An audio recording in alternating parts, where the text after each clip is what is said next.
En este video, la idea es resolver las preguntas de la parte común de biología. Eh, en el ítem biología, química y física, las preguntas de biología se repiten. Y en la parte técnico-profesional, las preguntas de biología, las primeras 18 también son las mismas. Me queda pendiente en otros videos la parte común de química, la parte común de física, que se lo voy a pedir a uno de los profes del Perú. Y voy a hacer un apartado exclusivo de técnicos profesionales que tiene más preguntas de biología también. Entonces, veamos cómo resolvemos esta prueba. A ver, la pregunta uno dice, un equipo de investigación cultivó distintos tipos de células humanas con una sustancia que alimentara a estas se unía de manera persistente y específica al ADN que constituye parte del nucleolo. Esa es nuestra primera pista, el nucleolo. Tenemos que saber qué es lo que hace el núcleo, cuál es la función del núcleo. Bueno, tiene varias cosas, pero lo que más importa en este caso, lo que nosotros enseñamos es que el nucleolo participa en la síntesis de RNAs ribosomales, el encargado de ensamblar los ribosomas, afectando el proceso de expresión génica. Ante este resultado es posible especular acerca de los potenciales efectos de esta sustancia sobre células. A partir de lo anterior, ¿cuál de las siguientes inferencias es correcta respecto a un efecto directo de la sustancia sobre células tratadas? Digamos? Siempre que nos preguntan, tenemos que, tenemos que aplicar cierto conocimiento al área. Sabemos que el núcleo entonces sintetiza RNAs ribosomales, por lo tanto, lo más probable es que la opción correcta esté relacionada con eso, con un déficit en el ensamblaje de los ribosomas, con una baja en la función de los ribosomas. Aumento progresivo del volumen citoplasmático, ya el núcleo no va a tener relación con el volumen del citoplasma. Disminución en la cantidad de ribosomas producidos por unidad de tiempo, claro, esta es la función del nucleolo, así que esto sería lo correcto. Aumento de la cantidad de material genético presente en el núcleo de las células tratadas. Este es un bonito distractor porque uno podría pensar que si hay una falta en el ARN, podría eso repercutir en los genes o en la cantidad de material genético, pero no es un efecto directo. Así que esto es correcto. Disminución de la velocidad de transporte de sustancias no está relacionado con el transporte de sustancias, así que sigue siendo correcta la opción B. ¿Qué dice el número 2? En un experimento escolar se dispone de una planta con flores blancas y una solución acuosa con colorante azul. Luego se corta un tallo con flor y se introduce en un vaso de precipitado que contiene la solución coloreada. Tras unos minutos puede observarse el cambio de color de la flor a azul. Finalmente el profesor les pide a los estudiantes que realicen un corte de los pétalos azules para observarlo en el microscopio e identificar cuáles son las estructuras celulares que contienen el colorante. Considerando lo anterior, ¿en cuál de las siguientes estructuras se debería encontrar el colorante? Bueno, aquí nosotros estamos asumiendo que entendimos el experimento, que las células vegetales absorbieron esta agua coloreada y luego que al mirar el microscopio vamos a ver en dónde está esa agua, ese colorante. Pero sabemos que dentro de las células vegetales, el organelo que se encarga del almacenamiento de agua es la vacuola. Así que la respuesta correcta sería eso. Si yo lo miro al microscopio, en las vacuolas vería el colorante de color azul. ¿Ya?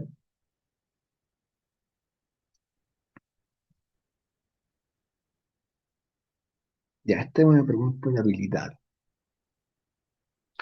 Un grupo de investigadores evaluó el efecto de un nuevo fármaco M sobre la permeabilidad que presentan los enterocitos a la glucosa. El grupo reportó que el fármaco M disminuye la permeabilidad de los enterocitos a la glucosa, provocando una disminución de su flujo desde el intestino hacia los vasos sanguíneos, tal como se indica a continuación. Entonces, en el grafiquito tenemos el porcentaje de permeabilidad en el eje de las y la concentración del fármaco en las X. Aquí esto es lo que se modifica entonces.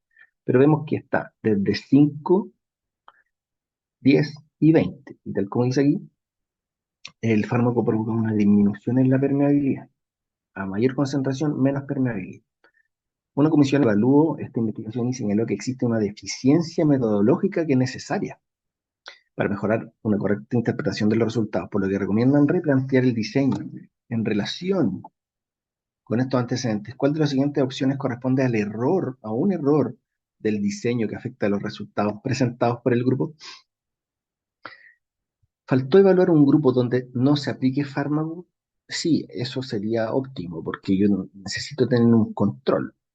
¿Cuál es el porcentaje basal de permeabilidad? Yo no sé cuál es. Podría ser bajito y, o podría ser muy alto, pero eso necesito saberlo. O sea, siempre que yo hago un experimento necesito tener un control. Así que no tengo mi control, mi basal. Eso sería correcto. Veamos las otras opciones. Falta evaluar en fármacos a mayores concentraciones. No creo que sea necesario, porque si yo tuviera un 25, probablemente sea más bajo, que es lo que me están diciendo acá. Falta evaluar el fármaco a menores concentraciones, no creo. Si tengo más o menores concentraciones, probablemente sea más alto, ya lo sé.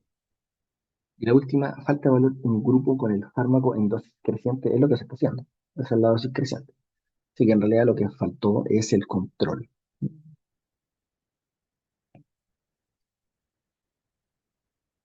Veamos la siguiente.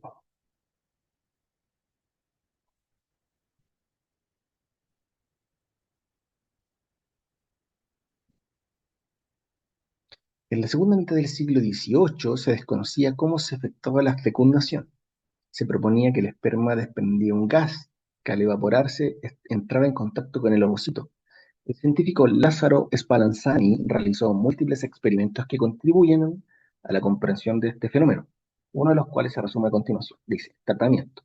Huevos de rana adheridos por consistencia natural con esperma alejada, o sea, contacto indirecto. Uno de 13 huevos desarrolló renacuajo. El otro tratamiento, huevos de rana embebido por esperma cercano, o sea, contacto directo. 12 de los 13 huevos desarrolló renacuajo. Según el experimento, ¿qué demostró Spallanzani sobre el proceso de fecundación? Ya, en este tipo de preguntas siempre dijimos que cuando preguntaban por la afirmación correcta, incluso la conclusión, uno tenía que basarse en los datos que se presentaban. Y según los datos presentados, ¿qué es lo correcto?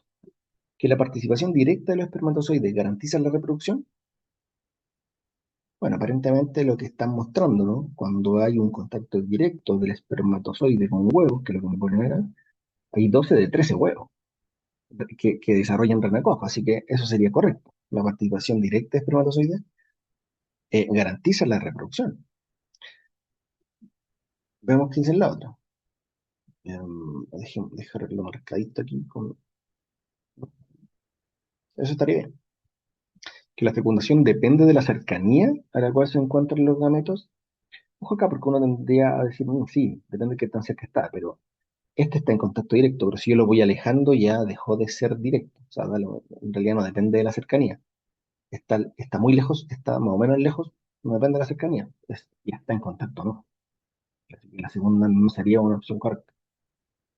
Y el desarrollo de organismos se asegura con la participación de ovocitos. Esto no es lo que queremos demostrar con estos resultados, ¿no? O sea, nosotros sabemos que sí, necesitamos el ovocito. Que la fecundación requiere una interacción química. Aquí esto podría ser muy atractivo, pero en el experimento yo no sé si es químico. ¿Ya? Aquí con el experimento que se desarrolla, por eso se pregunta, según el experimento, no sé si es una interacción química, no puedo asumirlo. ¿Ya? Porque podría ser muy atractivo esto para marcarlo. Hay una interacción entre el espermatozoide y el ovocito, pero eso es algo que yo voy y estoy asumiendo. Pero aquí no lo dice, así que eso no sería lo correcto. Lo correcto es esa. La opción A.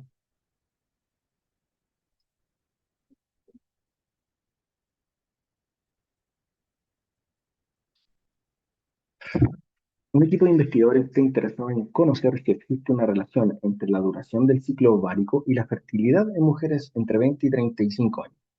Los investigadores plantean la siguiente hipótesis.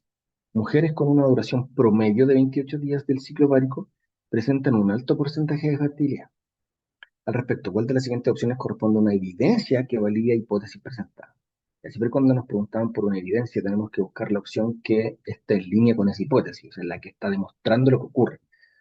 Si queremos encontrar acá la evidencia, tenemos que encontrar la opción que diga que efectivamente hay una relación entre la duración de 28 días con el aumento en la fertilidad. ¿Ya? Entonces, un estudio previo reportó que las mujeres que tienen ciclos ováricos de 28 días presentan igual fertilidad que aquellas que poseen ciclos cortos. No, esto no está en línea, porque me dice que es igual. Y la hipótesis dice que aumenta. Así que la primera no.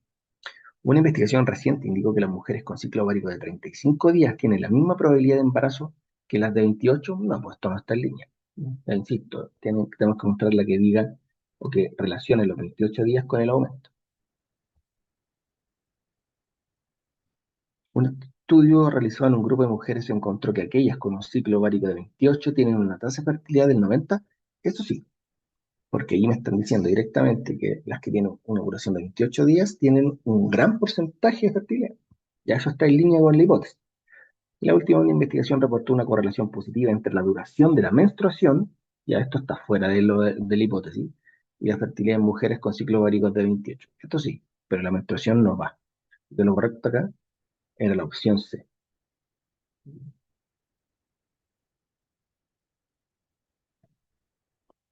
Aquí dice está.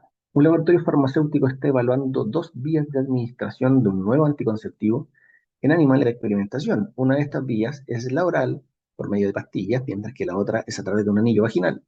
La concentración plasmática del fármaco, según la vía de administración, se presenta en el siguiente gráfico. Vemos que en el eje de la sí tenemos la concentración plasmática.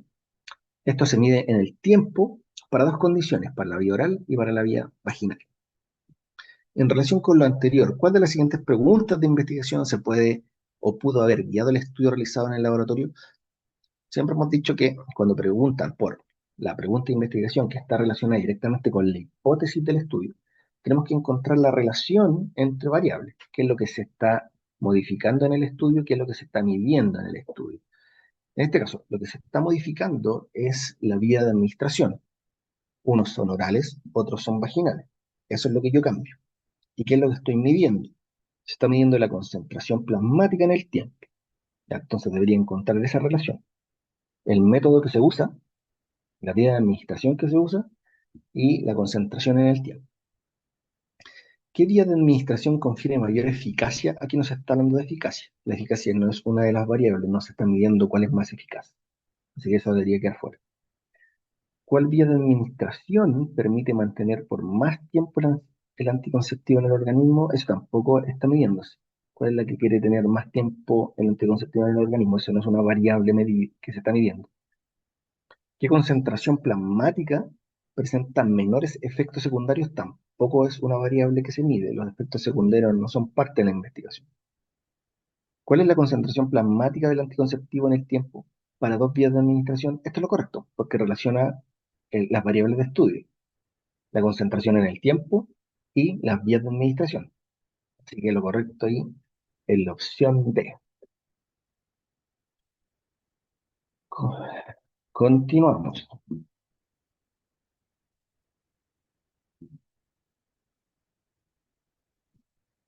La mitosis presenta distintos puntos de control que permiten que este proceso se lleve a cabo correctamente. Uno de estos puntos de control se encuentra en la metafase mitótica, en donde se verifica que los cromosomas se unan correctamente al uso mitótico.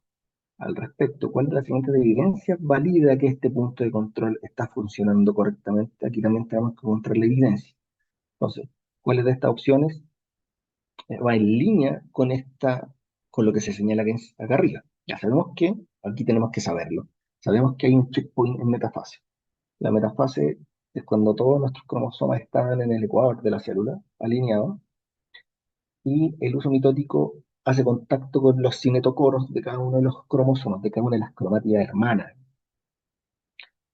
Y cuando todo esto ocurre, cuando está todo perfecto, cuando todo el uso mitótico hace contacto con los cinetocoros, hay un mecanismo, hay un complejo proteico que se activa y deja que comience la anafase. Si los usos mitóticos no están unidos a los cromosomas, la anafase no progresa. Y todo esto está inhibido hasta que ocurra. Así se evitan estas aneuploidías. Entonces, ¿cuál es la evidencia? Las células que presentan anomalías luego de la replicación del material genético detendrán la progresión. Aquí me hablan de la replicación del material, pero nosotros sabemos que la replicación del material ocurre en la fase S de la interfase. Así que esto no sería checkpoint de metafase. Las células que tengan cromosomas fuera del ecuador de la célula detendrán la progresión de la mitosis. Eso está correcto, porque aquella célula que deje, que ya no tenga sus cromosomas alineados en el ecuador, debería detener la progresión de anafase. Y ese es el checkpoint de metafase. De hecho, ya, entonces la correcta sería B, pero veamos la otra vuelta. Las células que presentan daño ADN detendrán la progresión. Esto también va a ocurrir en la fase S de la interfase. Daño de DNA se va a detener antes. Las células que presentan un volumen celular alterado expresarán proteínas que detendrán la mitosis. Esto tampoco ocurre en la metafase. También ocurre antes de entrar a mitosis. Y la correcta aquí es B. La 12. En el contexto de una investigación sobre la disyunción cromosómica, la separación de los cromosomas y sus alteraciones, una científica está estudiando un compuesto que bloquea el proceso de separación de las cromátidas hermanas, considerando que se aplicó la molécula a cultivo de células germinales, o sea, células que producen o generan meiosis. ¿En cuál de las siguientes etapas hará efecto? Ya no están hablando de la separación de cromátidas hermanas y en células que hacen meiosis. Y durante la meiosis hay dos anafases. Anafase 1, así que podrían ser una de estas dos opciones, la anafase 1 o la anafase 2. Pero en anafase 1, lo que se separan son los cromosomas homólogos, porque ahí tenemos los cromosomas formando estas tétradas. Entonces en la anafase 1 lo que se separan son los cromosomas homólogos.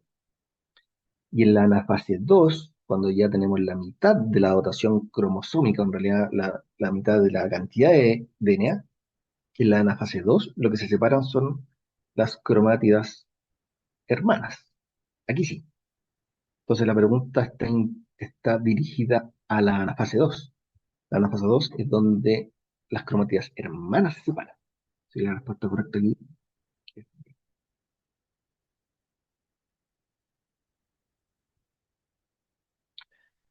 Pregunta de habilidad también. La trombosis o formación de coágulos de sangre constituye una complicación permanente durante la estadía hospitalaria debido a sus secuelas. En este contexto, un grupo de científicos ha conseguido producir en el laboratorio una proteína transgénica, la cual originalmente es secretada por sanguijuelas, evitando la coagulación de sangre cuando estos animales se alimentan. A partir de los antecedentes presentados, cuál de las siguientes hipótesis es coherente con las variables de este estudio? Ya, si miran las opciones, uno se da cuenta que nos están hablando de que hay proteínas transgénicas que ayudarían a evitar la coagulación, por lo tanto, de formar trombos. Ese sería el objetivo del estudio. Entonces, nuestra hipótesis debería ir en la línea con eso, como evitar la coagulación usando esta proteína transgénica. La proteína transgénica es un potencial fármaco que previene la trombosis en personas hospitalizadas. Bien, relaciona muy bien el uso del fármaco transgénico, la proteína transgénica, con el uso para evitar trombosis. La proteína transgénica es un anticoagulante más efectivo para tratar trombosis. Aquí nunca hacen una comparación con ningún otro anticoagulante, así que esto estaría fuera de la hipótesis.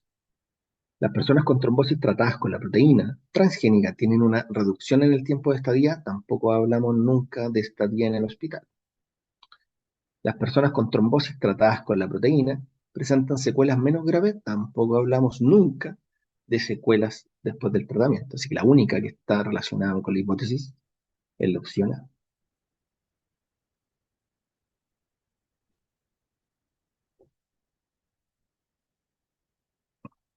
Aquí tenemos otra pregunta de investigación. De hecho, preguntan por la pregunta de investigación otra vez. Las poblaciones bacterianas pueden evolucionar rápidamente respondiendo ante la presencia de antibióticos utilizados como una presión de selección. En la siguiente tabla se resumen los resultados de un estudio en el que se expusieron cultivos de una bacteria X a la misma temperatura y a diferentes antibióticos. Bueno, entonces tengo el tiempo de muestreo, al tiempo a los que se va midiendo, y tengo cuatro antibióticos distintos.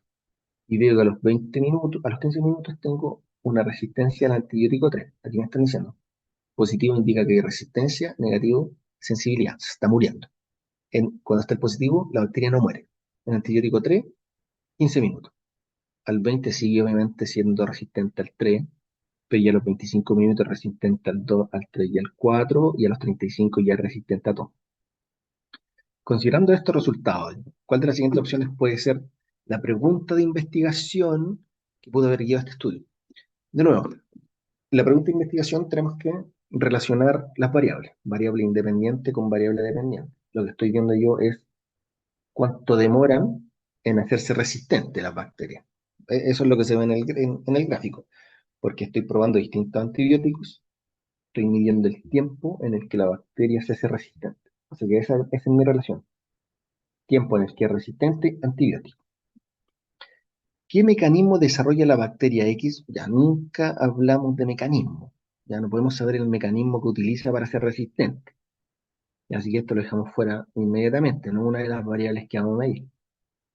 ¿Cuánto tiempo demora la bacteria en generar resistencia? Esto está bueno, porque es lo que estamos viendo. ¿Cuánto se demora en generar resistencia a los antibióticos? Ya se demora 15 minutos en ser resistente al antibiótico 3. Esa pregunta la puedo responder con este resultado. ¿Ya? La C. ¿Qué tipo de antibiótico resulta ser más efectivo en función del tiempo para el tratamiento contra enfermedades bacterianas? Ya mira, aquí esta opción es bien atractiva porque dice cuál podría ser más efectivo. Uno podría decir, sí, es más efectivo el 3 porque eh, puede confundirse, es más efectivo el 3, pero en realidad esto está mostrando cuándo es más resistente. Entonces el antibiótico 1 es más efectivo porque está matando más. Pero que esto está en un contexto de enfermedades bacterianas, pero acá no estoy hablando de enfermedades ni tratamiento. Estoy hablando de una bacteria que quiero saber qué tan resistente es, ¿no? Y cuánto dura. Así que la C no corresponde. No corresponde al experimento realizado. Ya yo estoy viendo tratamientos de enfermedades bacterianas. Estoy simplemente midiendo cuánto sobrevive o no una bacteria con cierta cantidad de antibióticos. Y la última, ¿cómo influye la temperatura? Y aquí nos caímos al tiro, porque la temperatura acá arriba nos dicen que es la misma. Entonces no puede ser una de las variables. Así que no es esa. La opción correcta entonces es la alternativa B.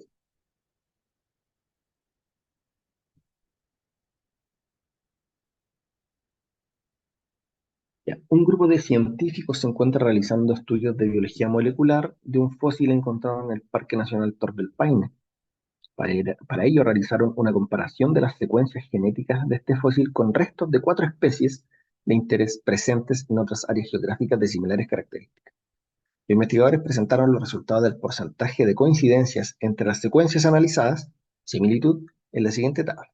Ya, entonces nos están diciendo que el fósil se comparó con 4 especies. Con la primera tiene un 41% de similitud, con la 2 un 38%, con la 3 un 95% y con la 4 no tiene nada. Ahora, si uno compara las secuencias genéticas de especies, mientras más similitudes hayan, mayor parentesco hay entre esas especies. Entonces, la que más se parece en el fondo es la especie 3, porque tiene un 95% de similitud, o sea, están muy emparentadas. En este contexto, ¿cuál de las siguientes conclusiones es correcta? El fósil encontrado es de una especie antigua que posee un ancestro común con 4. 4 tiene un 0%, así que no se parecen en nada, probablemente no tienen ancestro común, así que esa descartada. El fósil encontrado es de una especie que se encuentra estrechamente relacionada con 3. 3 tiene 95%, que es la más alta, por lo tanto la B sería hasta ahora nuestra opción correcta. Yo digo hasta ahora, pero en realidad si es la correcta, ya no hay otra que pueda ser correcta también. Así que es la B, ¿no? ¿Qué dice la otra? El fósil encontrado es de una especie que habitó junto a la 1 y 2 en un área geográfica distinta de donde fue hallado, ya no, eso no lo podemos saber con la comparación por biología molecular, ¿no? El fósil encontrado es de una especie extinta sin relación evolutiva. No, evolutivamente sí tiene relación con la 3, incluso con la 1, menos, pero sí. Y la opción correcta acá es la alternativa B,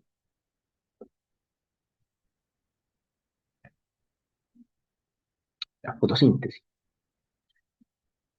Al estudiar la influencia de distintas variables sobre la fotosíntesis de las plantas terrestres, fue posible establecer una relación entre el rendimiento en función de la concentración de oxígeno en el estroma del cloroplasto, la cual se representa en el siguiente gráfico. Y vemos que a medida que aumenta el oxígeno en el estroma, esto es importante porque es el oxígeno que está dentro del cloroplasto, disminuye el rendimiento de la fotosíntesis. O sea, la planta cuanto menos oxígeno tiene dentro de la célula, mejor fotosíntesis hace. Mientras más oxígeno hay dentro, menos fotosíntesis va a hacer. Bueno, y esto tiene sentido porque la planta tiene en la cadena del cloroplasto hay una enzima que fija CO2 y ese CO2 compite por el sitio enzimático con el oxígeno. Entonces, si hay CO2 lo fija y el oxígeno es liberado, pero si hay oxígeno ahí, evita que la planta fije CO2. Ah, por eso tiene sentido que la planta que disminuya este rendimiento. Mientras más oxígeno hay, menos fotosíntesis hace. Considerando lo anterior, ¿cuál de las siguientes opciones corresponde a una inferencia? ¿Las plantas que viven en ambientes altamente oxigenados presentarán un crecimiento acelerado? No, probablemente sea al revés, porque como hay más oxígeno acumulado, la concentración aumenta, menos fotosíntesis hace. La mayor producción de oxígeno asociada a fotosíntesis se logra en plantas de rendimiento fotosintético óptimo. Generalmente uno conversa de las plantas C3 o C4 que son óptimas o que realizan gran fotosíntesis porque liberan mucho oxígeno, pero es como que está redactado al revés. La mayor producción de oxígeno no es asociado a la gran cantidad de fotosíntesis, sino que es asociado a la mejor manera de enzimáticamente cómo procesa el dióxido de carbono o cómo fija ese dióxido de carbono. ¿Mm? Esta no es. Las plantas que eliminan mayores niveles de oxígeno en las hojas presentarán rendimientos superiores. Esto está bien, porque mientras más oxígeno libera, menor cantidad de oxígeno queda en el estroma y mejor fotosíntesis hace. O sea, esto está bueno. Eso es correcto. Las plantas que habitan ambientes con baja concentración de oxígeno presentan rendimientos fotosintéticos menores. Bueno, eso está al revés, es incorrecto. Eh, eh, y la última que nos quedaron es la 18, que es una pregunta de análisis de resultados. O sea, nos preguntan por la tendencia, de hecho. O sea, lo único que tenemos que hacer aquí es mirar bien los datos y decir sí, este está correcto o este está incorrecto. Para una determinada cuenca se ha estudiado parte de su trama trófica dulce acuícola, representada por dos especies de peces, el X y el Y, y una especie Z de ninfa herbívora, que es el estado larval de insectos adultos por un periodo de 6 años, mediante la estimación de la biomasa, medida en unidades arbitrarias y su respectivo rol trófico. Los resultados se presentan en la siguiente tabla. ¿Qué dice la tabla? Nos dice el consumidor primario es Z, el secundario es Y y el terciario es X. La estimación de biomasa en años, si uno ve, Z como que se mantiene constante, aquí fue como bajando, pero subió de nuevo, sube, baja un poquito, como que fluctúa, pero no cambia. El secundario parte en 8.7, pero va bajando, 8.05, 7.7, 5, 4, 4.5. El consumidor terciario X, 90, 104, siempre sube. En los últimos años se mantuvo constante, pero hay una tendencia al alza. Entonces, al respecto, ¿cuál de las siguientes opciones corresponde a una tendencia que se puede extraer de los datos? La biomasa de la trama trófica en estudio disminuye a medida que pasan los años. No, la biomasa no cambia. De hecho, la biomasa de X aumenta, la biomasa de Z se mantiene constante. La única biomasa que cae es la de Y. Así que esto no está bien. ¿La energía disponible en esta trama aumenta a medida que pasan los años? No, tampoco. Los consumidores terciarios aumentan a medida que los consumidores secundarios disminuyen. Esto está bien, ¿eh? Porque el consumidor terciario aumentó en biomasa y el consumidor secundario disminuyó en biomasa, es lo que dice la C. Y la última, los consumidores secundarios disminuyen, eso es verdad, a medida que los consumidores primarios aumentan, pero el consumidor primario no aumentó, se mantiene más o menos constante. Ya, entonces la última es la opción C. Ya, muchachos, entonces eso serían las formas de resolver la parte común de biología en la PAES regular del 2025 admisión 2026. Próximos videos, entonces la parte química y las partes electivas. Espero que les haya gustado. Ya dejen sus comentarios. Eh, y nada, pues, suscríbanse al canal, cuéntenle a sus amigos, compañeros. Estamos en crecimiento. Un saludo para todos, cuídense. Gracias por su atención.